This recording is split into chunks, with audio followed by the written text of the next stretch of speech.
Regardez-moi, 92 ans, et seul survivant de mon propre monde. J'ai survécu à l'amour, à la haine et à la peur du jugement d'autrui. Je suis là, au bord du gouffre, avec une vue imprenable sur la fin. Et ce que je vois me force à vous hurler la vérité. Votre sentiment de sécurité est une illusion.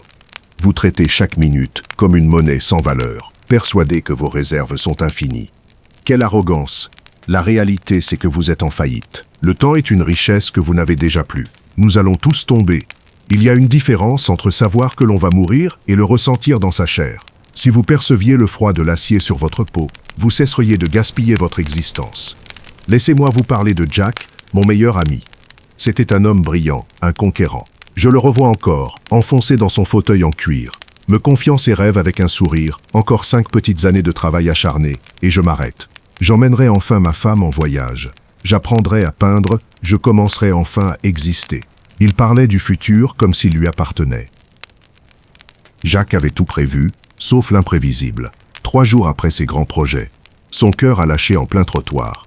À 42 ans, il s'est effondré avant même de comprendre que le sol se dérobait. L'Italie est restée un mirage, ses pinceaux n'ont jamais touché une toile. Devant son cercueil, j'ai compris la vraie tragédie. Jack n'est pas mort trop tôt, il est mort sans avoir commencé à vivre. Il a passé sa vie dans une salle d'attente, guettant un futur qui n'existait pas. 1 semaine après, son bureau était déjà vidé. Le monde a continué de tourner sans lui. Son remplaçant était déjà assis sur sa chaise, et ses clients avaient déjà oublié son nom. En vous regardant, je vois des milliers de Jack. Vous attendez la promotion, le départ des enfants, l'excuse qui ne viendra jamais. Réveillez-vous, plus tard est un mensonge. Il n'y a que cet instant. Ne pariez pas votre présent contre une promesse de vent. Regardez-vous, vous courez après des trophées de poussière. Vous vous endettez pour acheter du vent. Tout ça pour éblouir des gens qui ne comptent pas. Aujourd'hui, ma vie tient dans une petite chambre, un lit, une chaise et le souvenir de ma femme. Mes anciennes villas et mes voitures de luxe.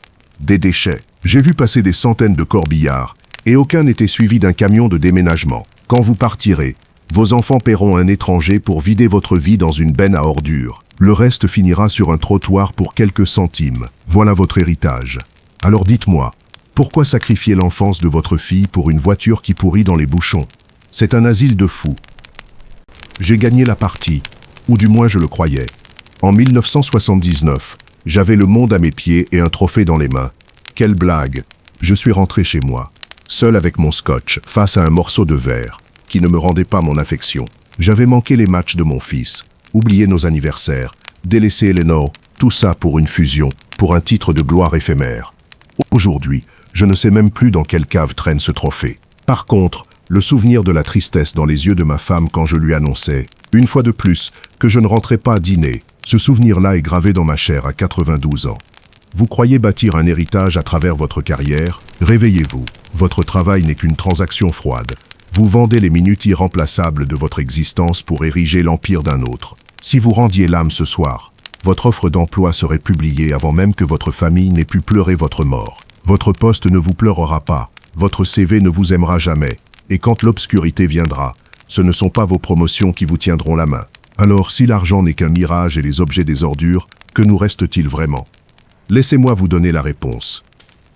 Au bout du voyage, vous ne possédez que ce que vous avez offert. Je suis assis ici, et mes yeux ne cherchent pas mes trophées, mais les matins de dimanche avec Eleanor. J'entends encore le rire de ma fille à 3 ans. Je revois les mains gelées d'un inconnu que j'ai aidé sous la neige. C'est ça, la vraie fortune. Alors voici mon plan pour vous.